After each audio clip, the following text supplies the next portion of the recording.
Hello বন্ধুরা, আশা করছি সবাই ভালো আছো। আমি আজকে একটা অনেক পুরনো রেসিপি বানাবো, যেটা আমার মায়ের কাছে শোনা, আমার দিদা খুবই বানাতো।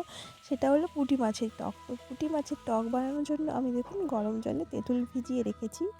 আর এই পুঁটি মাছের টক হলো আমার মায়ের খুব ফেভারিট, তো সেই জন্য আজকে আমি এটা বানাচ্ছি। আর এদিকে আমি নিয়ে নিয়েছি পুঁটি মাছ। তো চলুন বন্ধুরা, টকটা রান্না করি। দেখুন কড়াইতে আমি তেল দিয়ে দিয়েছি, আর ফোড়নে দিয়েছি সর্ষে। তারপরে আমি যে টক তেঁতুলটা গুলে রেখেছিলাম, সেই তেঁতুলটা আমি দিয়ে দিয়েছি। আর তার মধ্যে দিলাম আমি পরিমাণ মতো জল। তো জল ফুটতে শুরু করেছে। তো বন্ধুরা, আমি পুঁটি মাছের টকটা কাঁচা মাছ দিয়ে রান্না করব, সেই জন্য এখানে আমি কাঁচা মাছই ব্যবহার করব।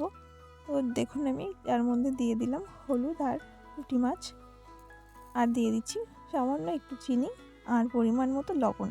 তো দেখুন বন্ধুরা, পুঁটি মাছের টক রেডি হয়ে গেছে। আপনারা অবশ্যই এভাবে ট্রাই করে